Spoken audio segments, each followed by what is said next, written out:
तुमचं आता जी येणारे निवडणूक आहे, तुम्ही काय विजन घेऊन आता जनतेसमोर जाणार आहात?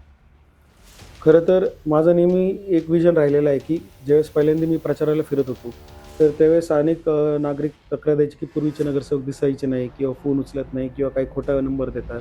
शास्ती माफी झाली महापालिकेकडून, तर हं. नागरिकांना कळवण्यात येतं, की शास्ती माफी झालेली आहे. त्यात त्यांचे पैसे वाचतात. तर अशी सेवा करतो आणि मनापासून काम केलं पाहिजे. आणि मी अशी अपेक्षाही ठेवत नाही, की मी काम केलं म्हणून त्यांनी माझ्याशी बांधील राहावं. योगीराज गाडे जे आहेत त्यांचं प्रभागाचं थोडंसं दुर्लक्ष होतंय किंवा ते अवेलेबल होत नाही आम्हाला प्रभागामध्ये. ते कंटिन्यू खासदारांसोबत असतात. नाही, खरं तर मी नागरिक वॉर्डात बी असतो. पण काय होतं ज्यावेळेस आता तुम्ही एखाद्या कॉलनीत जातात, नागरिकांना भेटतात, काम करतात, तर तिथं न्यूजवाले नसतात किंवा माझा स्वभाव असा नाही की आपण बातमी हायलाईट करावी वगैरे. तर नागरिक स्वतःहून त्या शिबिराला येतात. फक्त आमचं एकच असतं की त्यांच्या आरोग्याला फायदा झाला पाहिजे, हे म्हणून आम्ही शिबिर घेतो. मला राजकीय फायदा झाला पाहिजे किंवा मला मतदान द्या, मी शिबिर घेतलं म्हणून की तुम्हाला असा फायदा दिला. हे हेतू नसतो. यंदाची जी निवडणूक आहेत, अनिल भैया राठोड जे आहेत ते ह्यावेळेस तुमच्या प्रचारामध्ये असतील. ही निवडणूक तुम्ही कशी जिंकाल? भैय्यांची कमी जाणवतीये. भैय्या माझ्या दोन्ही निवडणुकीत होते, गाडेसरही होते. सगळे पक्ष मला तिकिटाची ऑफर देत होते. शिंदे गट असेल किंवा इतर दुसरे पक्ष असतील. काही पक्ष तर असंही म्हणत होते, की आता तुम्ही शिंदे तुमच्यामुळे गटाचं तिथं पॅनल स्ट्राँग होतोय, तर तुम्ही इकडे या, आम्ही तुम्हाला बिनविरोध करू. जनतेतून तुम्ही जनतेचं काम करा, जनता तुम्हाला बरोबर पद देते. महायुतीच्या उमेदवारीसाठी जास्त इच्छुक होते. महाविकास आघाडीपेक्षा, कारण की ते सत्ताधारी आहेत. निवडणुकीचा काय परिणाम होईल त्याची चिंता मला बिलकुल नसते, की मी चांगलं काम केलेलं आहे. माझ्या मनाला एवढं माहिती पाहिजे, की तू चांगलं काम केलेलं आहे म्हणून काही भीती नाही. मग ते हार होऊ नाही तर जीत होऊ. प्रशासक असल्यावर लोकप्रतिनिधींच्या पाट्या लागायचा संबंधच नाही. मग हे लोकप्रतिनिधी जनतेची दिशाभूल करतात. आता अनिल भैया राठोड नाहीयेत. मोठे असे मातब्बर नेते जे आहेत सीनियर ते आता नाहीयेत. अरुण काकाही नाहीयेत ही निवडणुकीसाठी. आता आत्तामध्ये जे आमदार आहे संग्राम भैया जगताप त्यांनी देखील त्यांचा देखील हिंदुत्वाचा अजेंडा होता. तर तुम्ही या निवडणुकीकडे कसं पाहता? आता जे आगामी महानगरपालिकेची निवडणूक होणार आहे. खरं तर हिंदुत्व काय आहे, याचा अर्थ आपल्याला कळायला पाहिजे. अनिल राठोड साहेबांसोबत आम्ही काम केलं हिंदुत्वावर. भैय्यांकडं मुस्लिम समाजाचे लोकं पण काम घेऊन यायचे. भैय्या ते काम करत होते. भैय्या बघत नव्हते, की याचा धर्म काय आहे? भगवद्गीतेत पण काय लिहिलंय, तुम्ही ज्यावेळेस जन्माला आले, तर तुम्ही तुमच्या कर्मावर आहेत. माणसात फरक नाही आहे. तर मी तिकीट मागितलंही नाही. अ, पण काम करत राहिलो आणि तिकिटासाठी संघर्ष नाही करायचा. सगळे पक्षच उलट तिकीट देत होते. प्रचार करायला आम्हाला कुठं गेलो, की आमच्या मागे पोरं यायची, की आमच्या चौघांचं विजन सेमच राहणार आहे. तर म्हणून एकसारखं मशाल घेतलं. त्याचा फायदा होईल नाही होईल हे न पाहता लोकांवर तो विश्वास टाकला आम्ही, की आता ते निर्णय घेणार आहेत जनता. तरुणांना कधी काय होतं प्रेशर अंडर त्यांना वाटतं सत्ता आहे. थोडं एक आमिषपोटी ते त्यांचे तत्त्व सोडून देतात आणि तत्त्व सोडलं की तुमचं राजकारण संपतं. महायुतीचे 5 नगरसेवक बिनविरोध निवडून आलेत. यावर तुमचं मत काय? हे बघा ज्यावेळेस खरंच माणूस बिनविरोध येतो, तर त्यावेळेस बिनविरोध कधी होईल? जनतांनी सांगितलं पाहिजे की हे बिनविरोध करा, नको हे. नमस्कार, मी वैष्णवी कदम. वास्तव खबरमध्ये तुमचं स्वागत आहे. अहिल्यानगर महानगरपालिका निवडणुकीच्या पार्श्वभूमीवर आपण आज अशा उमेदवाराला भेटतो आहोत की तिसऱ्या निवडणुकीच्या रिंगणात उतरणारे संघर्ष, विकास कामं आणि विरोधक आणि राजकीय समीकरणामुळे चर्चेत असलेलं व्यक्तिमत्व म्हणजे योगीराज गाडे आज आपल्या सोबत आहेत. आपण अनेक अनेक प्रभागातील समस्या आणि अनेक प्रश्नांवर त्यांच्याशी चर्चा करणार आहोत. सर, वास्तव खबरमध्ये तुमचं स्वागत आहे. तुमची ही तिसरी टर्म आहे, तर मग कसं वाटतंय तुम्हाला? मला खरं तर नागरिकांचे आभार मानतो की त्यांनी मला दोनदा निवडून दिलं आणि तेही बहुमताने निवडून दिलं दोन्ही वेळेस. आणि त्यांच्यामुळं मला हा प्लॅटफॉर्म मिळाला. आपण म्हणतो for the people, by the people लोकशाही असते. मग लोकशाही पद्धतीने निवडून यायचं आनंद वेगळा असतो. कारण की अ, मला आवड आहे की मनापासून आपण नागरिकांची किंवा जनतेची सेवा केली पाहिजे. आणि त्यांनी दोनदा ही मला सेवा करण्याची संधी दिली आणि निस्वार्थी सेवा करण्याचं माझा नेहमी प्रयत्न असतो आणि मी ते राहिलो आहे आणि करत राहणार आहे. आणि नागरिकांनी मला खरं तर हा प्लॅटफॉर्म दिला. त्याबद्दल मी नागरिकांचे आभार मानतो. खरं तर राजकारणात बरेच वेळ म्हटलं जातं की चांगल्या व्यक्तीला प्लॅटफॉर्म मिळत नाही किंवा टॅलेंटला वरती येऊन दिलं जात नाही. पण लोकशाही आपले अ, आपले जी हे कॉन्स्टिट्यूशन आहे, त्यांनी आपल्याला अधिकार दिलेला आहे की जनतेने निवडून द्यायचा आणि जनता निवडून देते. म्हणूनच आज आम्ही राजकारणात टिकलो आहे आणि जनतेचे मी मनापासून आभार मानतो की ते मला संधी देतात म्हणून. तुमची ही तिसरी टर्म आहे आता. तुम्ही मागचे जे पंचवार्षिक मध्ये कुठली विकास कामं केली तुमच्या प्रभागामध्ये? प्रथम तर 2016ला मी पहिल्यांदा निवडून आलो. त्यावेळेस बऱ्याचशा समस्या प्रभागात होते. प्रथम तर अ, शीलाताई शिंदे महापौर असताना आम्ही झोपडी कॅन्टीन ते गंगा उद्यान ते कलेक्टर ऑफिस असा महत्त्वाचा शहरातला रस्ता त्यावेळेस सँक्शन केला होता मूलभूतमधून. मग त्यावेळेस अनेक जणांच्या जमिनी त्या रस्त्यांमध्ये होत्या. मग महापालिकेसोबत परत सुरेखाताई कदम महापौर झाल्यावर आम्ही अनेक बैठका महापालिकेत या नागरिकांच्या घेतल्या, की या जमीन हस्तीकरण महापालिकेत लवकरात लवकर झाले पाहिजे आणि अ, जे न्याय प्रक्रिया आहे ती लवकरात लवकर आम्ही अनेक अडथळे होते.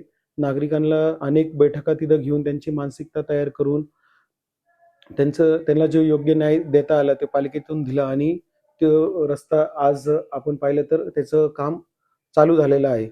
आणि आज जसं गुलमोहर रोड आणि पाईपलाईन रोड आहे शहरात मनमाड रोड आणि संभाजीनगर रोडला हे कनेक्ट करतात.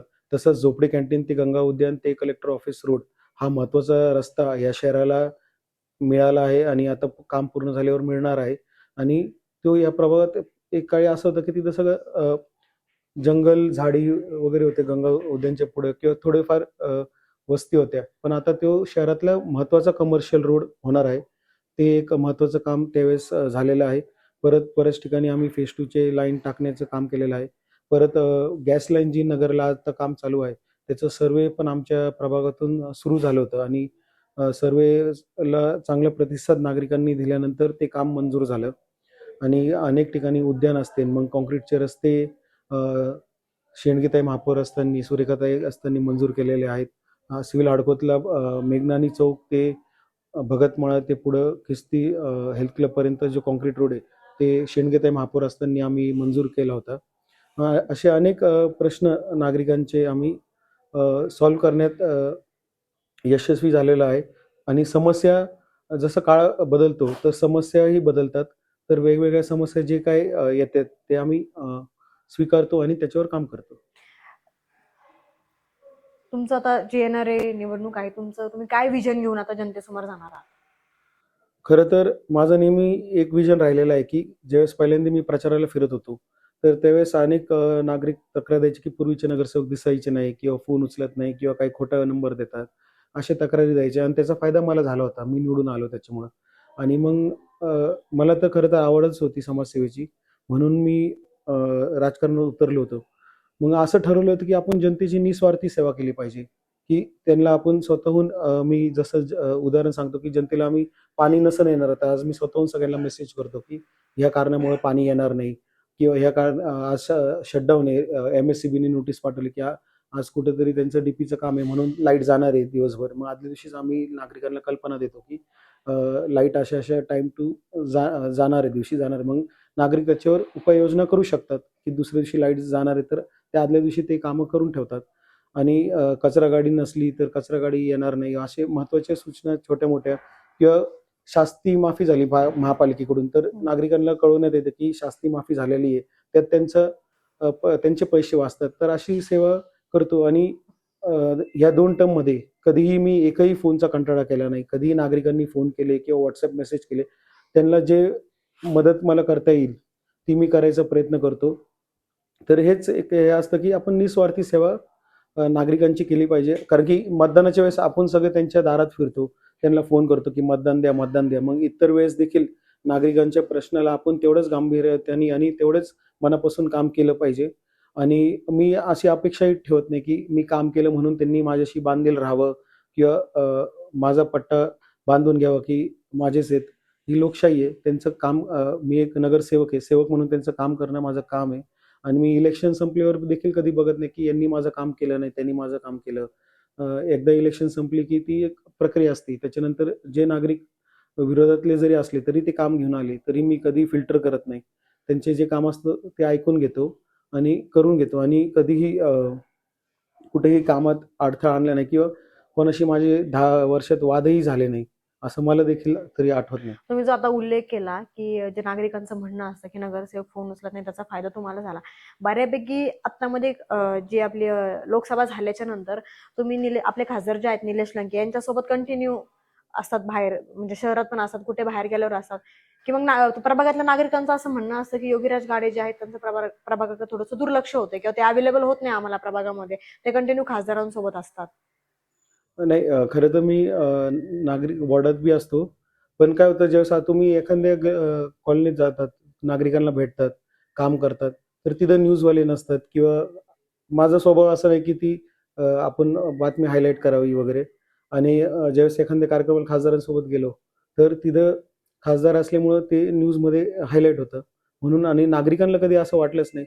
कारण की मी जरी एखाद्या आता आमच्या पक्षाची मीटिंग असली, कधी मुंबईला गेलो वगैरे, पण तिथून पण माझं त्यांचे फोनवर कामं चालूच असतात किंवा मेसेजद्वारे असतात. मी कुठेही जरी गेलो, तरी वॉर्डातले कामं थांबत नाहीत आणि फोनवर देखील मी नागरिकांची कामं सोडवतो.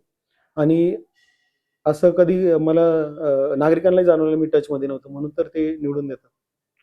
आगामी येणाऱ्या काळात तुम्ही प्रभागासाठी काय नवीन उपाययोजना करणार आहात? माझं भविष्यात असं ही संकल्पना आहे नागरिकांसाठी, कारण की बऱ्याच ठिकाणी आम्ही रस्ते, ड्रेनेज, मूलभूत सुविधा अ, देण्याचा प्रयत्न केलेला आहे. जे राहिले तेही देणार आहे. पण तिथं लूटमार, मंगळसूत्र चोरी म्हणावं किंवा असे चोरीमारी खूप होती उपनगरामध्ये. खरं तर आपले पोलीस प्रशासन तिथं अपयशी ठरलेले आहे. तर त्यासाठी आमचं हे आहे की सीसीटीव्ही कॅमेरा महत्त्वाच्या चौकात, कॉलन्यांमध्ये बसवले पाहिजे. कारण की जिथं करून ह्या चोरट्यांवर वॉच ठेवता येईल, ही एक मोठी समस्या आहे. परत एक आज आपण पाहिलं की इंटरनेट काळाची गरज आहे. कारण की लहान मुलापासून तर मध्यवर्ग असो किंवा ज्येष्ठ नागरिक, सगळे आज इंटरनेटशिवाय आयुष्य नाही, आपण म्हणतो मोबाईल आणि इंटरनेटशिवाय. तर जिथं-जिथं आम्हाला फ्री वायफाय देता येईल, पालिकेच्या माध्यमातून किंवा सरकारच्या माध्यमातून किंवा आपल्या स्वतःच्या माध्यमातून, ही एक संकल्पना आमची आहे. आणि अजून एक संकल्पना अशी आहे, की जी आजपर्यंत कोणी राबवत नाही. खरं तर आम्ही आरोग्य शिबिर दरवर्षी घेतोच प्रभागात. डोळे तपासणी असेल किंवा आरोग्याचं शिबिर अनेक वर्ष अनिल भैया राठोड असतानापासून आम्ही घेतोय. तर आमचं एक हे आता जे जाणवतंय, जे आपण धावपळीच्या जीवनात, आता तुम्ही पाहिलं तर मुलाला फार नर्सरीतून जाण्यापासून तर मध्यवर्ग असो किंवा ज्येष्ठ नागरिक असो, प्रत्येकाच्या एवढ्या धावपळीच्या जीवनात ताणतणाव, मानसिक ताणतणाव खूप वाढलेला आहे. तर ह्या मानसिक ताणतणावातून माणूस स्वतःच्या आरोग्याकडे लक्ष देत नाही. तर आमचे अ, मानसिक आरोग्यासाठी देखील कॅम्प घ्यायचे एक विजन आहे, की जिथं काउन्सिलिंग करता येईल किंवा जिथं नागरिकांना काउन्सिलिंगसाठी मोफत शिबिर असतील किंवा योगा सेशन असेल, मेडिटेशन सेशन असेल, की हे पण दिलं पाहिजे. कारण की मानसिक आरोग्य समाजाचं चांगलं असेल तर समाज खुश राहील. फक्त आपण विकास कामं करून किंवा अ, धावपळीच्या जीवनात व्यस्त राहून समाजाचा विकास होणार नाही. जसं आध्यात्मिक पण जोड पाहिजे. तर आध्यात्मिक कार्यक्रम देखील आम्ही भविष्यात याच्यासोबत घेणार आहोत. आणि जे सुविधा इतर शहरांमध्ये आहेत, ते इथं पुरवण्याचा आमचा मानस आहे. तुम्ही जे आता शिबिरं घेतली तुमच्या प्रभागामध्ये, तर त्या शिबिरांमधून किती जणांसोबत तुमचं नातं जोडलं गेलं आणि तुम्हाला त्याचा किती येणाऱ्या काळामध्ये फायदा होऊ शकतो?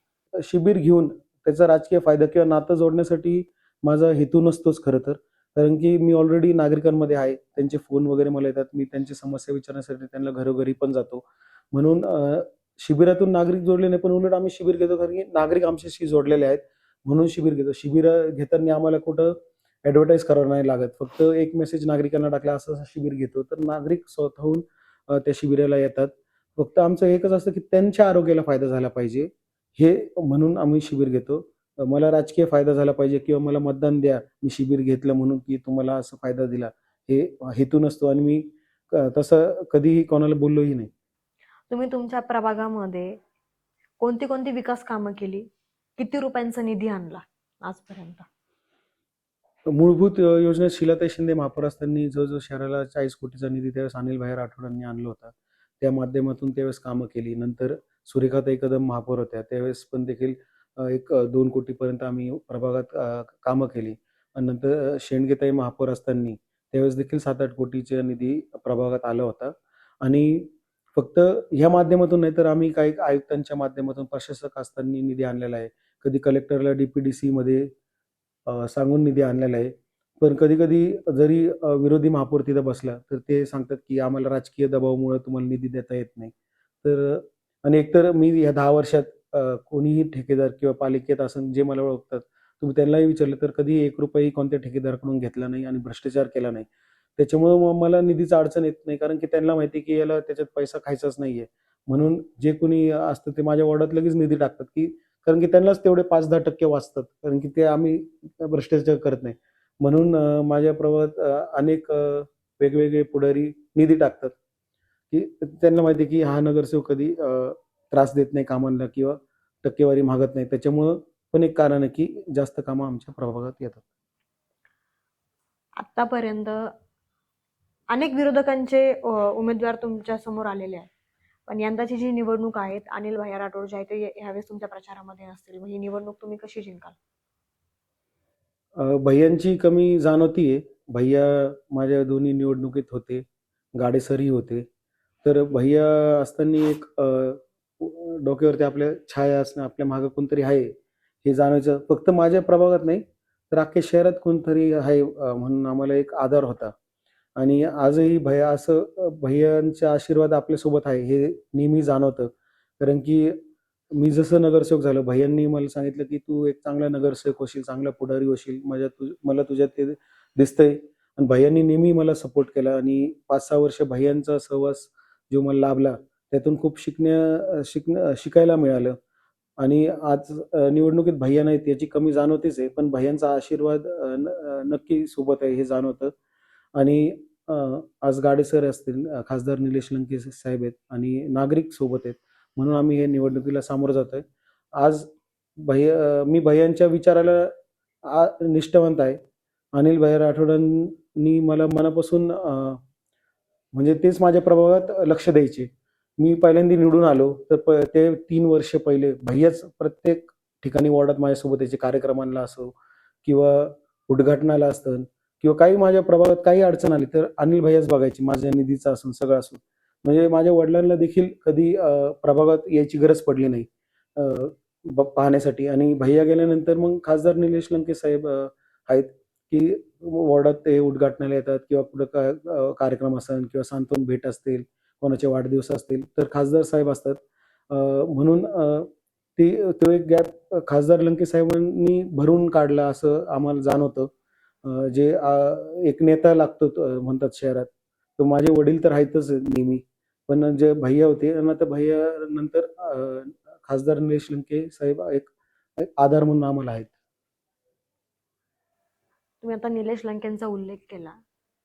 पण लोकसभा झाल्याच्या नंतर अहिल्यानगर शहरामध्ये अशी चर्चा आहे की निलेश लंके जे आहेत ते बऱ्यापैकी शहरामध्ये नसतात. त्यांची कामं दिसत नाहीये कुठे. आता तुम्ही त्यांच्यासोबत असता म्हणून हा प्रश्न मी तुम्हाला विचारते. हं. नाही तुम्ही पाहिलं तर युजुअली ना भारतात सगळीकडे अशी तक्रार येते, की खासदार भेटत नाहीत, दिसत नाहीत. पण लोकनेते निलेश लंके साहेब खासदार झाल्यापासून ते सगळे 6 मतदारसंघ आहेत ह्या दक्षिण भागात आणि त्यांचा संपर्क महाराष्ट्रभर आहे. ते फक्त आपल्या दक्षिणेत नाही तर महाराष्ट्रभर त्यांचा संपर्क असतो आणि नगर शहरातही देखील अ, ते संपर्क ठेवतात आणि आम्ही ज्यावेळेस त्यांच्या आता तुम्हाला उदाहरण सांगतो, की ज्यावेळेस पूर परिस्थिती झाली पाथर्डी आणि शेगावमध्ये, त्यावेळेस आम्ही त्या लोकांच्या मदतीला गेलतो. नगर तालुक्यात वाळकी या ठिकाणी रस्ते वाहून गेलते. 7-8 गावात. तर त्या ठिकाणी आम्ही जाऊन रस्ते बनवले, लोकांची मदत केली. तर प्रत्येक ठिकाणी जाताना उलट लोकं खासदारांना म्हणतात, की आमचे झेडपी सदस्य भेटत नाही, आमचे ग्रामपंचायत सदस्य भेटत नाही, आमचे नगरसेवक भेटत नाही. अशा तक्रारी उलट्या देतात. म्हणजे त्यांचा संपर्क आहे. ते आमदार असताना संपर्क होता. म्हणून तर लोकांनी निवडून दिलं. बाकीचे जे नगरसेवक आहेत, जेव्हा ते एकनाथ शिंदे गटात गेले त्यावेळेस तुमची देखील चर्चा होती की तुम्ही एकनाथ शिंदे गटामध्ये जाणार. पण तुम्ही इथेच थांबला. नेमकं त्याचं कारण काय? माझे वडील शिवसेनेत जिल्हा प्रमुख होते आणि आता लोकसभा संघटक म्हणून ते शिवसेनेत काम करत आहेत आणि वडिलांनी ठाकरे कुटुंबांनी एवढ्या वर्ष जो विश्वास आमच्यावर टाकला, अनिल भाई राठोडांवर टाकला. तर एक गोष्टीमुळे आपण ते कुठेतरी विसरलं नाही पाहिजे, की जे मागील वाईट काळ, चढ उतार चालूच असतो राजकारणात. आणि ज्यावेळेस चांगला काळ होता त्यावेळेस पक्षाने अनिल भैया राठोडांना अ, म्हणा प्लॅटफॉर्म दिला, किंवा आमच्या वडिलांनाही एवढ्या वर्ष जिल्हा प्रमुख ठेवलं. आणि त्यामुळं एक स्वार्थापोटी तिथं जाणं हे कुठेतरी मनाला पटलं नाही. फक्त एवढंच नाही तर आत्ता पण उमेदवारीसाठी तुम्ही बघितलं तर सगळे पक्ष मला तिकिटाची ऑफर देत होते. शिंदे गट असेल किंवा इतर दुसरे पक्ष असतील. काही पक्ष तर असंही म्हणत होते, की आता तुम्ही शिंदे तुमच्यामुळे गटाचं तिथं पॅनल स्ट्रॉंग होतोय, तर तुम्ही इकडे या, आम्ही तुम्हाला बिनविरोध करू. आपण पाहिलं की 4-5 जागा नाही, शिंदे गटात जाणार ही तर चर्चा होतीच, हं. पण शिंदे गट सोडून अजून दुसरे कोणते पक्ष ऑफर देत होते? अ, देत होते, की तुम्ही आता शिंदे गट सोडा तर अजून महाविकास आघाडीमध्ये तर तुम्ही आहातच. मग राहिलं मग फक्त इतर अजित महायुतीतील पवारांची इतर महायुतीतील बीजेपी राहिलं, मग नंतर अजित पवारांची राष्ट्रवादी राहिली, इतर आणि आता स्थानिक आमदार आहेत. इतर महायुतीतील पक्ष म्हणत होते, की तुम्ही या, तुम्ही इथं आले की तुमच्या ऑपोजिशनमध्ये स्ट्रॉंग पॅनल होणार नाही. हम्म. तर आम्ही बिनविरोध बी करू. आपण पाहिलं की 4-5 जागा जागा शहरात बिनविरोध झाल्या. तर पण मी त्यांना सांगितलं, की मी 3 उमेदवार माझ्या वॉर्डात तयार केलेले आहेत आणि ते माझ्यासोबत 2 महिने चाचपणी करतायत, फिरतायत. त्यांना शब्द देत सामान्य कुटुंबातले आहेत. ते सामान्य कुटुंबातले व्यक्ती आज माझ्यासोबत पॅनलमध्ये तयार झाले. त्यांनी त्यांचं करिअर म्हणजे एक करिअर आपण म्हणतो, की बनवायचं स्वप्न बघितलेलं आहे, की त्यांनाही नगरसेवक व्हायचं, त्यांना पॅनलमध्ये यायचं. मग त्यांना आपण सोबत घेतलं, त्यांना शब्द दिलेत आणि फक्त आपल्या स्वार्थासाठी आपण बिनविरोध व्हायचं आणि त्यांना सोडून द्यायचं हे म्हणजे मनालाही पटत नाही. आणि अ, जरी कोणी केलं तरी अंतर्मन सांगतं, की हे चुकीचं केलेलं आहे. तर म्हणून मी नेहमी अंतर्मनाचं पण ऐकत असतो, की जे आपण निर्णय घेतो ते आपल्याला मनाला पटतील का नाही. त्याचा फायदा क्षणिक असतो, पण आपल्या मनाला मेन पटलं पाहिजे.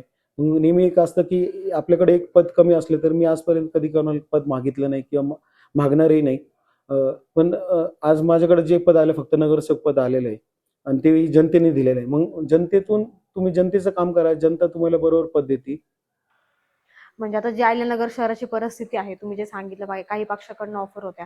आता भगवान फुलसुंदर जे आहेत त्या राष्ट्रवादी अजित पवार गटामध्ये गेलेत, त्यांचे जे आमदार आहेत आपले इथले स्थानिक. मग तशीच ही परिस्थिती झाली असती, म्हणजे तुम्हाला देखील ऑफर बरोबर. होते, तुम्ही सुद्धा गेला असतात महायुती सोबत, तशीच परिस्थिती शहरामध्ये बघायला मिळाली असती. तेही काही वर्ष शिवसेनेमध्ये होते, पहिले महापौर होते शिवसेनेमधून, हं, हं. दुसऱ्या आता पक्षात गेले. प्रत्येकाचं विचारसरणी वेगळी असते, प्रत्येकाची राजकारणाची पद्धत वेगळी असते. माझ्या प्रभागात परिस्थिती वेगळी आहे, त्यांच्या प्रभागात परिस्थिती वेगळी आहे. महापौर भगवानराव फुलसुंदर यांनी हे आमचे आदर्श आहेत. कारण की ते प्रथम महापौर आले आहेत आणि त्यांनी आम्हाला मार्गदर्शन केलेलं आहे. आता त्यांच्या प्रभागात काही अडचणी असतील किंवा काही परिस्थिती वेगळ्या असतील, त्यांना त्यामुळे हा निर्णय घ्यावा लागला. म्हणून मी नेहमी असं करतो, की आपण आपलं काम चांगलं करायचं. आपल्याला माझ्या प्रभावात जनतेने माझ्यावर विश्वास टाकलाय. मी कधी बघत नाही, की मी ह्या नेत्याला धरलं किंवा ह्या पक्षाला धरलं म्हणून मला फायदा होईल. मी जनतेची सेवा करत राहतो आणि जनताच मला म्हणते, की तुम्ही कुठूनही उभं राहिले तर आम्ही तुम्हाला मत देऊ. अ, अ, तसा विश्वास जनतेचा आहे. आज तुम्ही पाहिलं, की अनेक जण महायुतीच्या उमेदवारीसाठी जास्त इच्छुक होते. महाविकास आघाडीपेक्षा, कारण की ते सत्ताधारी आहेत. तर अशा ठिकाणी अनेक जणांना वाटतं, की आपण सत्तेत गेलो तर आपल्याला फायदा होईल, आपल्याला हे होईल, ते होईल. पण मला एक विश्वास आहे, की मी नागरिकांचे कामं केलेले आहेत. नागरिकांचा विश्वास माझ्यावर आहे आणि हार-जीत निवडणुकीत चालूच असते. ते आयुष्याचा भाग आहे. म्हणून तेही देखील मला अफेक्ट करत नाही, की उद्या निवडणुकीचा काय परिणाम होईल. त्याची चिंता मला बिलकुल नसते, की मी चांगलं काम केलेलं आहे. माझ्या मनाला एवढं माहिती पाहिजे, की तू चांगलं काम केलेलं आहे म्हणून काही भीती नाही. मग ते हार होऊ नाहीतर जीत होऊ. अ, हे माझं नेहमी डोक्यात असतं. आणि नागरिक देखील तुम्हाला उदाहरण सांगतो छोटंसं, की विकास कामं केली तर नागरिक मला म्हणतात, इतर पुढारी पाट्या लावतात तिथं, की आज ह्या पुढाऱ्यांनी असं-असं काम केलेलं आहे. मग तुम्ही का नाही लावत? तर मी जसं निवडून आलो तसं नेहमी नागरिकांना मेसेज पण करतो. WhatsApp असेल, सोशल मीडिया असेल किंवा त्यांनाही सांगतो, की हा जनतेचा कराचा पैसा आहे, हा जनतेचा पैसा आहे. जनता कर भरती म्हणून सरकारकडे तिजोरीत पैसे येतात आणि त्या पैशातूनच जनतेची कामं होतात. आम्ही सेवक आहेत. आमचं काम काम काय आहे निवडून आल्यावर, की जनतेच्या पैशातून जनतेची कामं करून देणे. मग जनतेच्या पैशातून जनतेची कामं ज्यावेळेस करून दिली, तर ते जनतेच्या पैशातून आहे ना, ते माझ्या खिशातनं नाही किंवा कोणत्या पुढारीच्या खिशातनं नाही. म्हणून मला ते योग्य वाटत नाही श्रेय घ्यायचं. आणि मी कधीही कोणत्या विकास कामाचं श्रेयच घेत नाही. मग त्या नागरिकांना सांगतो, हे श्रेय तुमचंच आहे. कारण की तुम्ही कर भरतात. तुम्ही समजा की नागरिकांनी करच भरायचं बंद केलं, तर यांना कामच करता येणार नाही. म्हणून ती एक पद्धत चुकीची आहे. आज प्रशासक आहे आपल्या शहरात 2 वर्ष झाले. 2 वर्ष आयुक्तांनी कामं मंजूर केली. आयुक्तांनी आणि प्रशासकांनी कामं मंजूर केली, तरी तिथं नगरसेवक आणि इतर लोकप्रतिनिधींच्या पाट्या लागतात. प्रशासक असल्यावर लोकप्रतिनिधींच्या पाट्या लागायचा संबंधच नाही. मग हे लोकप्रतिनिधी जनतेची दिशाभूल करतात, की आम्ही तुमचे काम केलं बघा, आम्ही पाट्या लागले. पण जनतेलाही वाटतं, की असं होतं. म्हणून माझ्या वॉर्डात तुम्ही जर फिरले तर नागरिक जागरूक आहेत, की हे आमच्याच पैशातनं आमची कामं होतात. आणि काम होत असताना मी त्यांना एस्टिमेट देखील देतो, की हे एस्टिमेट असं काम मंजूर झालंय. तुमचंही काम आहे, की या कामांवर लक्ष द्यायचं, कारण की याच्यात तुमचाही पैसा आहे, आपला पैसा आहे नागरिकांचा. तर फक्त मी एकट्याने नाही, तर त्यांनीही कामांवर लक्ष दिलं पाहिजे. आणि जिथं काम चांगलं होत नाही, नागरिक देखील माझ्या वॉर्डात, अख्ख्या शहरात कुठं बंद पडत नसते, पण माझ्या वॉर्डात नागरिक काम बंद पण पाडतात, जाबही विचारतात. आणि आम्हीही देखील पालिका किंवा बांधकाम अधिकाऱ्यांना जाब विचारतो. पहिली जी निवडणूक होती त्यावेळेस अनिल भैया राठोड होते. त्यांचा अजेंडा हिंदुत्वाचा होता. आता अनिल भैया राठोड नाहीयेत. मोठे असे मातब्बर नेते जे आहेत सिनियर, ते आता नाहीयेत. अरुण काकाही नाहीयेत ही निवडणुकीसाठी. आता आत्तामध्ये जे आमदार आहे संग्राम भैया जगताप, त्यांनी देखील त्यांचा देखील हिंदुत्वाचा अजेंडा होता. तर तुम्ही या निवडणुकीकडे कसं पाहता? आता जे आगामी महानगरपालिकेची निवडणूक होणार आहे, नेमकं याकडे तुम्ही कसं पाहता? म्हणजे हिंदू मुस्लिम यावर ही निवडणूक होईल का काही वेगळा अजेंडा असेल? खरं तर हिंदुत्व काय आहे, याचा अर्थ आपल्याला कळायला पाहिजे. अनिल भैया राठोड साहेबांसोबत आम्ही काम केलं हिंदुत्वावर. आणि अनिल भैया राठोडांनी कधीही माणसात फरक केला नाही. त्यांनी कधी बघितलं नाही, की हा ह्या धर्माचा आहे किंवा त्या धर्माचा आहे. हिंदुत्व म्हणजे काय, की तुम्ही माणुसकी जपा. जिथे अन्याय होत आहे, तिथं अन्यायाविरुद्ध लढा. असं भैयांनी केलेलं. भैयांसोबत आम्ही ख्रिश्चन समाजाच्या कार्यक्रमाला गेलेलो आहे. भैयांकडं मुस्लिम समाजाचे लोक पण काम घेऊन यायचे. भैया ते काम करत होते. भैया बघत नव्हते, की याचा धर्म काय आहे. अनेक उदाहरणं तुम्हाला मीडियात पण भेटतील. भैयांचे बाईट्स पण होते. आणि अनिल भैया राठोड नेहमी म्हणायचे, की मी दंगली घडवून नाही देणार.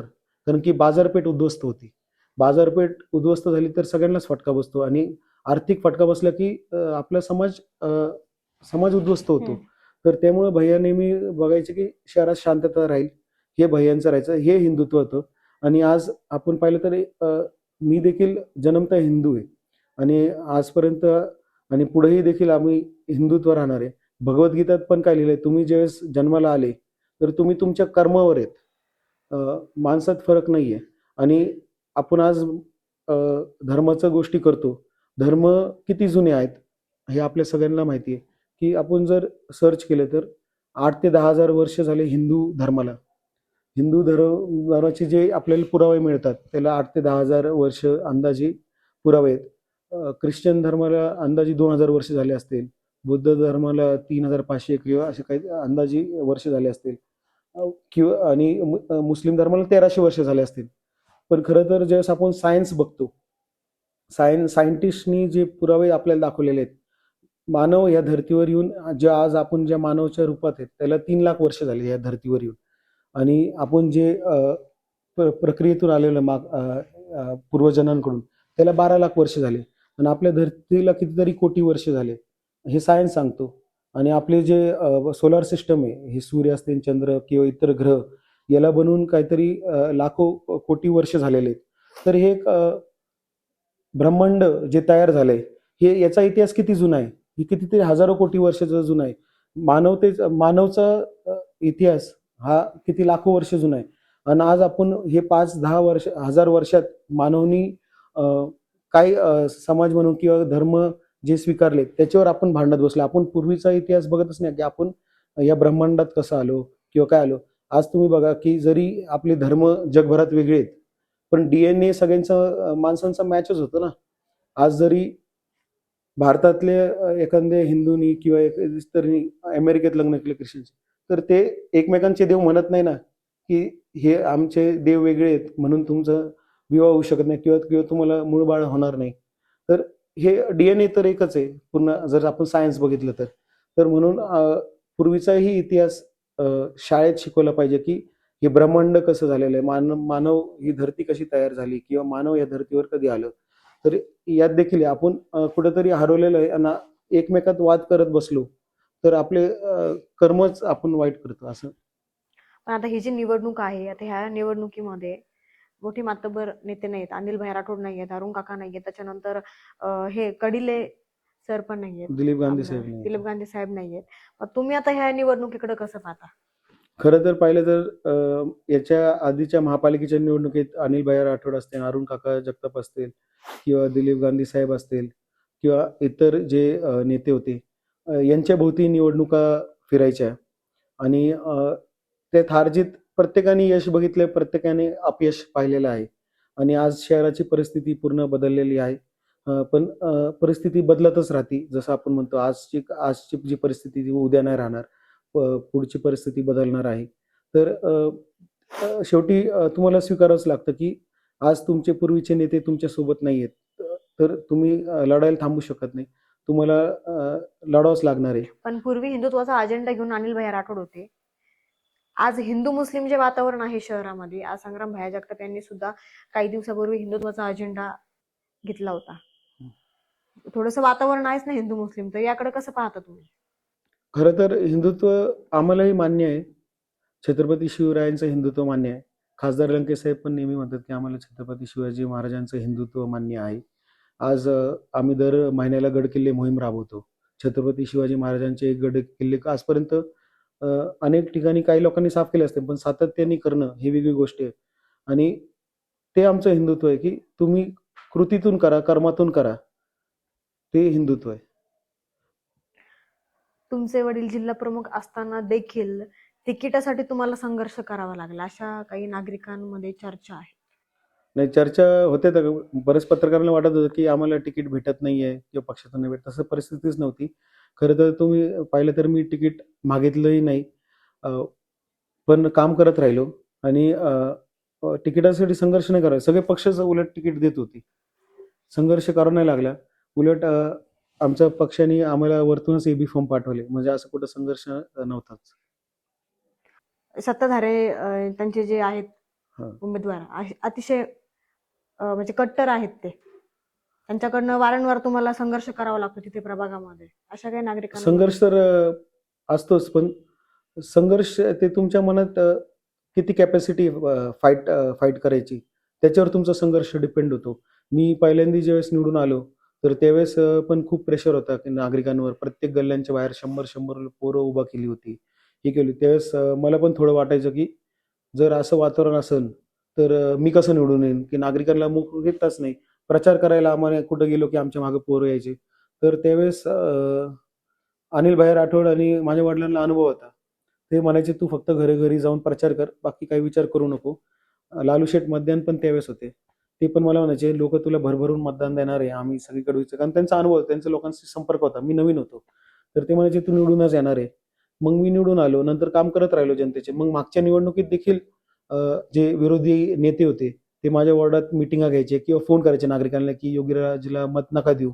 पण मला माहिती होतं, की माझ्या नागरिकांशी संपर्क आहे. मी कामं केलेले आहेत किंवा त्यांचे एक फोन आला, की मी अवेलेबल आहे.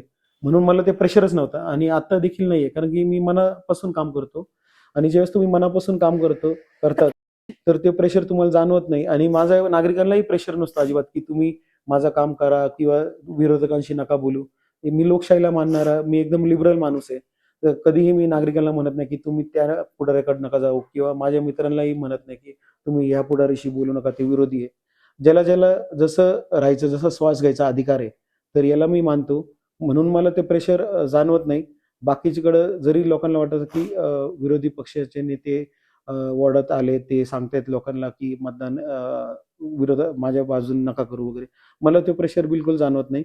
कारण की माझा डायरेक्ट घर टू घर टच आहे. डायरेक्ट लोकांशी संपर्क आहे आणि म्हणूनच लोकं विरोधक जे निवडून देतात. आहेत, तर ते तुमचा जिथे व्यवसाय आहे, तुमच्या व्यवसायाच्या ठिकाणी पोलीस पाठवून दमदाटी करतात, हाणमार करतात. अशी बरीचशी चर्चा आहे. नाही, नाही. पोलीस इथं आमचे व्यवसाय ला कधी पोलीस आले ना हानमार झाली नाही असं मला तरी जाणवलं नाही. तुम्हाला या बातम्या कुठून मिळाल्या हे माहीत नाही. थोडंफार प्रेशर राहतोच, पण ते मी त्याच्याकडे लक्षच देत नाही, की कधी प्रेशर आला की सोडून द्या. आपल्याला जी रोड आपण ठरवलाय तेच बघायचं, दुसरीकडे बघायचंच नाही. तसा पुढे जातो आणि आपले व्यवसाय पण आमचे सगळे व्यवसाय नियमितच आहेत. म्हणून असं कुठं घाबरण्याचा प्रश्न पण येत नाही, की त्या विरोधकांसमोर आपण झुकलं पाहिजे असं प्रसंग येत नाही. तुमच्या प्रभागामध्ये आता 4 मशाल चिन्ह दिलेली आहेत. तर त्याचा तुम्हाला काय वाटतं किती प्रभाव पडेल आणि किती फायदा होईल? आम्ही एकसारखं चिन्ह खऱ्या पक्षाने महायुती महाआघाडीच्या वाटपात अ, निर्णय झाला. तर त्यात असं झालं की एकसारखे दिले की लोकांना कन्फ्युजन होणार नाही की वेगवेगळे चिन्ह म्हणून. म्हणून ते घेतलं. आम्ही महाविकास आघाडीतले कधी होत होतं की इथं हा पक्षाला बसत नाही, तर तुम्हाला हे पण चिन्ह घ्यावं लागेल. तर महाआघाडी कुठेतरी झाली पाहिजे म्हणून आम्ही असा निर्णय घेतला की जरी उदाहरण तुतारी आम्हाला मिळाली, तर 4चे 4 तुतारी मिळाल्या पाहिजे किंवा 4चे 4 ह्या मशाल मिळायला पाहिजे, की जेणेकरून अ, प्रचाराला कालावधी कमी आहे. आणि नागरिकांना तुम्ही ज्यावेळेस प्रचार करतात, तर त्यावेळेस तुम्ही सांगतात, की आम्हाला 4ही ठिकाणी मशालला मतदान करा. तर ते तुम्ही प्रोबॅबिलिटी बघितली तर प्रचार सोपा होतो. आणि वेगळ्या एखाद्याचं पण चिन्ह वेगळा असला, तर ते सांगण्यात तुम्हाला तेवढा टाईम जास्त जातो किंवा नागरिकांनाही कन्फ्युजन होतं कारण की अ, ब, क, ड 4 ठिकाणी त्यांना मतदान करायचंय. तर एकसारखं चिन्ह असलं कारण की आमच्या चौघांचं विजन सेमच राहणार आहे.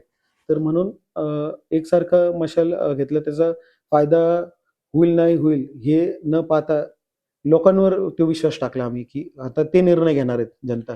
कारण की महा मागच्या वेळेस आमच्या प्रभागात जनतेने वेगवेगळे निवडून दिले. आपण पाहिलं तर. कारण की आम्ही त्यावेळेस पण प्रचार केला, की ते त्यावेळेस पण आमचे एकसारखे धनुष्यबाणच होते. पण ज्यावेळेस निकाल लागले तर हे झालं. मग कळालं, की नागरिकांनी की ठीक आहे लोकशाही आहे भाग वेगळा. पण कधी-कधी काय होतं, की 3 पॅनल असतात प्रभागात. मग त्यात दुसऱ्या 2 पक्षाच्या उमेदवारांनी जरी एकटा-एकटा प्रचार त्यांच्यात जर हे नसली, त्यांच्यात एक संघ नसली, ते वेगळे-वेगळे प्रचार करत बसले, तर तिथं ती साखळी तुटून जाते. तर त्याच्यामुळं मग ते क्रॉसिंग होतं. पण अहिल्यानगर शहरामध्ये असं चित्र दिसलं की महाविकास आघाडीला काही ठिकाणी काही प्रभागामध्ये उमेदवारच मिळालेले नाहीये किंवा असे स्ट्रॉंग काही उमेदवार नाहीयेत आणि जे आता बिनविरोध निवडून आलेले आहेत 5 नगरसेवक, तर ते असं सिद्ध झाले की बाबा महाविकास आघाडीचे कुठेतरी स्ट्रॉंग उमेदवार मिळालेले नाहीयेत. असं चित्र एकंदरीत पूर्ण शहरामध्ये आहे. काही काही प्रभागात उमेदवारच नाहीये. तेच लोकशाही जिवंत राहिली पाहिजे हे मी म्हणतो. आज माझ्या प्रभागात मी दटून राहिलो, मी ठाम राहिलो, मी जनतेचे काम करत राहिलो. म्हणून माझ्या वॉर्डात एक काळी माझा वॉर्ड सेना भाजपचा असं म्हणायचे. पण मी काम करत राहिलो आणि आज तिथं महाआघाडी स्ट्रॉंग पॅनल केलाय माझ्या प्रभागात. तर त्या ठिकाणी जर तिथला स्थानिक नेता किंवा कोणताही पुढारी, मोठा पुढारी असो नाही तर छोटा पुढारी असो, ते जर ठाम राहिला, तो कोणाला घाबरला नाही, ते त्याचं काम करत गेला, तर त्याला अडचण येणार नाही. बऱ्याच ठिकाणी काय होतं, की चांगला माणूस तयार व्हायला लागला, की त्याला प्रवेश करून घेतात आणि प्रवेश करून घेतल्यावर त्याचं भविष्य आपण इतिहास पाहिलं, की काही नसतं पुढं. तर हे अभ्यास तरुणांनी आणि पुढाऱ्यांनी केला पाहिजे, की तरुणांना कधी काय होतं प्रेशर अंडर त्यांना वाटतं सत्ता आहे. थोडं एक आमिषपोटी ते त्यांचे तत्व सोडून देतात आणि तत्व सोडलं, की तुमचं राजकारण संपतं. तर हे कुठेतरी तरुणांनी आणि समाजाने पण हे केलं पाहिजे. महायुतीचे 5 नगरसेवक बिनविरोध निवडून आलेत. यावर तुमचं मत काय? हे बघा ज्यावेळेस खरंच माणूस बिनविरोध येतो, तर त्यावेळेस बिनविरोध कधी होईल? जनतांनी सांगितलं पाहिजे, की हे बिनविरोध करा, नको हे. जनतेच्या माध्यमातून झालं तर ठीक आहे. पण आज बिनविरोध जर झालं, तर ते कुठेतरी लोकशाही संपत चाललेली आहे. किंवा त्या ठिकाणी संपवण्याचा प्रयत्न आहे. कारण की नागरिकांना तुम्ही मतदान करायचा अधिकारच देत नाहीये. आणि सगळ्यांना माहिती आहे, की कशाप्रकारे बिनविरोध होत आहेत. आणि जर असं होत असेल, तर लोकशाहीला अर्थ राहत नाही. म्हणून बिनविरोध निवडणुका ही लोकशाहीला धोकेदायक आहे. तुम्हाला असं कुठे वाटत नाही का की विरोधक तुम्हाला कोंडीमध्ये पकडतील? नाही असं कधी वाटलंच नाही कारण की मी माझ्या कामाशी काम ठेवतो. आज तुम्ही कुठेही शहरात फिरले किंवा प्रभागात फिरले, मी काम करत असताना आपण काय चांगलं करू शकतो याच्यावर माझं लक्ष असतं, की तुम्ही काय करू शकतात. विरोधकांनी काय केलं किंवा त्याच्यावर टीका करण्यापेक्षा तुम्ही काय केलं हे महत्वाचं आहे. मी तर तेच घेऊन पोहोचतो आणि 10 वर्षात तुम्ही देखील प्रवाहात फिरले किंवा शहरात फिरले तर कधी कोणी म्हणणार नाही की मी कोणत्या पुढारीबद्दल वाईट बोललो किंवा कोणत्या पुढारीवर हे केलं. हा, कधी रस्ता चांगला नाही झाला किंवा मुद्देसूद आम्ही बोलतो. पण असं अ, फक्त विरोध म्हणून कोणत्या नेत्यावर टीका करायची हे धरत नाही. अनिल भाई राठोड पण मला नेहमी म्हणायचे की काय तू करू शकतो याच्यावर फोकस ठेवायचा, मग यशस्वी होताल. खासदार लंके साहेब पण हेच म्हणतात की विरोधक किती टीका करून द्या तुमच्यावर, तुम्ही काय करू शकतात, तुम्ही समाजाला काय देऊ शकतात, काय काम करू शकतात, याच्यावर तुमचं लक्ष पाहिजे आणि तरच तुम्ही यशस्वी होताल. म्हणून मग मी कधी असं प्रेशर घेतच नाही की विरोधक मला कोंडीत पकडतील किंवा नाही. आणि आज माझं पॉम्पलेट पण तुम्ही प्रचाराचं बघितलं तर त्याच्यावर शून्य भ्रष्टाचाराचा उल्लेख मी केला. मी पहिल्यांदी नव्हता केला, दुसऱ्यांदी पण नाही केला. कारण की त्यावेळेस जर केला असतं लोक म्हटलं ही चेष्टा आहे, की आपण म्हटलं की पुढारी राजकारण म्हटलं की भ्रष्टाचार येतोच असं समजतो. एखाद्याने भ्रष्टाचार मुक्तचा नारा जरी दिला तर लोक लगेच म्हणतात की बघा तोच पैसे खातो आणि तोच भ्रष्टाचाराविरुद्ध बोलतोय. म्हणून मी पहिले 2 वेळेस नाही खाल्ला. आता माझा 2 टर्मचा अनुभव लोकांना आहे, या शहरात सगळ्यांना आहे, पालिकेत आहे. मी आज भ्रष्टाचाराबद्दल माझ्या पॉम्पलेटवर जाहीरपणे छापलंय. आणि जर मी भ्रष्टाचार केला असता तर आज नागरिकांनी, आज विरोधक पुढाऱ्यांनी वगैरे त्याच्यावर टीका केली असती एक जणांनी.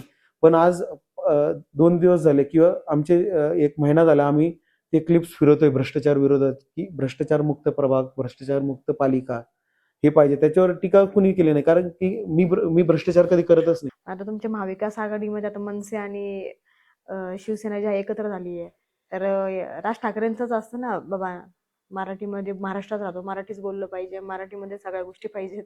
तर माझं पॉम्पलेट मराठीतच आहे, माझे पोस्ट पण मराठीतच असतात. मी मराठीलाच कारण प्राधान्य मी देतो. जेवढं मराठी बघितलं होतं आपली स्टेटसला वगैरे नाही ह्याला नाही सोशल मीडियावर, नाही नाही, मग ते तुम्ही चुकीचं बघितलं असेल. नाही इंग्लिशमध्येच होतं जे पाहिलं होतं ते. एखादा शब्द असं इंग्लिशमध्ये, पण माझं नेहमी मराठीत असतं. आज मी सभागृहात पण ज्यावेळेस बोललो तर मराठीतच बोललेलो आहे, कधी इंग्लिशमध्ये बोललो नाही. आणि मराठी आपली मातृभाषा आहे, त्याच्यावर तर पहिले प्रेम आहेच आहे. आणि छत्रपती संभाजी महाराजांना कितीतरी भाषा येत होत्या, सगळ्या भाषा येत होत्या. तर वेगवेगळ्या भाषा शिकलं, ते आल्या पाहिजे. तर भाषा आपल्या संविधानात लिहिलंय की तुम्ही कोणतीही भाषा बोलू शकतात, शिकू शकतात. तर ते एक वेगळा भाग आहे. पण महाराष्ट्रात असताना मराठीवर आपलं पहिले प्रेम आहेच आहे. तुम्ही जो आता उल्लेख केला की कशा प्रकारे बिनविरोध झाले हे आम्हाला माहिती आहे. नेमकं तुम्हाला काय वाटतं की महाविकास आघाडीचे काही आहेत का अपक्ष, त्यांना काही दमदाटी वगैरे करण्यात आलेली का सत्ताधाऱ्यांकडनं? तुमच्या काही नजरेत काही आढळलंय, तुम्हाला असं काही जाणवलंय? आता जे काय झालं ते पडद्याआड झालं असेल, कारण की न्यूजमध्ये तर आलं नाही, पोलीस स्टेशनपर्यंत गेलं नाही. म्हणून ते कितपत म्हणायचं ते माहीत नाही. फक्त आपण कधी-कधी ऐकतो की एक ठिकाणी वाईट वाटलं की काय म्हटलं की एक महिला उमेदवाराला घरून आहेत तशाच कपड्यांवर उचलून नेलं माघार घ्यायसाठी. असं ऐकलं होतं. आता खरं खोटं माहीत नाही. पण असे प्रकार चुकीचे वाटतात. तुमचे प्रचाराचे मुद्दे काय असतील? आमचे प्रचाराचे मुद्दे हेच आहेत की भ्रष्टाचारमुक्त प्रभाग, भ्रष्टाचारमुक्त पालिका आणि अ, चांगलं तुम्ही जे तुम्हाला तुमच्या हाकेला धावून येणारा नगरसेवक आहे किंवा हे या अशा लोकांना तुम्ही नागरिकांनी निवडून दिलं पाहिजे. आणि ही लोकशाही आहे आणि पैशाचा वापर नाही झाला पाहिजे. कारण की जर पैशाचा वापर निवडणुकीला झाला, तर आपण पाहिलं की एक सामान्य कुटुंबातला उमेदवार कसा निवडून येईल मग? जर पैसा आणि हे बघितलं जाईल निवडणुकीसाठी, तर सामान्य माणूस टिकणार नाही राजकारणात. म्हणून नागरिकांनाही मी आवाहन करतो की तुम्ही पैसा बघू नका. कारण की पैसा वाटणारे 2 दिवस वाटतात, पण नंतर ते आपल्याच जनतेच्या पैशातून आपले पैसे खातात आणि नंतर आपल्याला शिकवतात. त्यापेक्षा आपण जो काम करणार आहे याला निवडून द्या. आणि अनिल भाई राठोड नेहमी म्हणायचे की ते सामान्य माणसाचे नेते होते. अनिल भाई राठोड सामान्य माणूस कसा राजकारणात टिकेल, मोठा होईल याला प्राधान्य द्यायचे. आणि म्हणून आज मी पण पॅनलमध्ये सामान्य कुटुंबातले लोक घेतलेले आहेत. आम्ही हे नकष ठेवलाच नाही की कोणाकडे किती पैसा आहे, किती खर्च करणार आहे, ते ठेवलंच नाही. आणि एक कुठेतरी तुम्ही म्हणता तसं बरोबर की पैसा आणि ताकद बघितली जाते. पण फक्त एक आनंद छोटा का होईना, पण एक चांगलं उदाहरण आपल्या नगर जिल्ह्यात लोकसभेच्या वेळेस जमलं. विरोधक म्हणायचे की निलेश लंके एकदम छोट्या 2 खोलीत राहणारा माणूस आहे, त्याच्या बँकेत पैसे नाहीत. हे काय एवढ्या मोठ्या माणसाला शिव्या देणार? मग त्या कॉन्फिडन्समध्ये ते होते. आणि त्यावेळेस मी लोकशाहीला मानणार आहे, म्हणून मला पण नेहमी असं वाटतं की जे जनतेच्या मनापासून काम करणारा माणूस आहे, सामान्य माणूस आहे, हे राजकारणात टिकले पाहिजे. कारण की ज्याला जनतेचे मन कळतं किंवा जनतेचा आदर मनापासून करणारा माणूस आहे, हा सामान्य माणूस असतो. तर एक सामान्य माणूस टिकला पाहिजे राजकारणात, हे महत्वाचं आहे. आणि लोकसभेला लोकांनी सामान्य माणूस निवडून दिला, आणि ज्यावेळेस सामान्य माणूस निवडून येतो, तर दुसराही घरातला सामान्य माणूस स्वप्न बघतो की मी नगरसेवक होऊ शकतो, मी आमदार होऊ शकतो, मी खासदार होऊ शकतो. जर उद्या फक्त मोठ्या घरात किंवा पैशावाल्यांनाच पदं मिळाली, तर सामान्य माणसाचं घरात कुणी स्वप्न बघणारच नाही राजकारणात येण्याचे. तर ते एक बदललं पाहिजे की सामान्य माणूस राजकारणात टिकला पाहिजे, हे जनतेनी पण लक्ष दिलं पाहिजे. आजच्या मुलाखतीतून योगीराज गाडे यांनी आपल्या कामाचा लेखाजोखा, तसेच योजना व आपल्या राजकीय भूमिकेवर स्पष्ट भूमिका मांडलेली आहे. प्रभागातील काही समस्या यावर देखील आपल्या प्रश्नांची जी उत्तर आहे ती रोखठोकपणे दिलेली आहेत. योगीराज गाडे यांनी वास्तव खबरला वेळात वेळ काढून मुलाखत दिली, याबद्दल त्यांचे मनापासून आभार मानते. तुर्तास इथंच थांबते. धन्यवाद.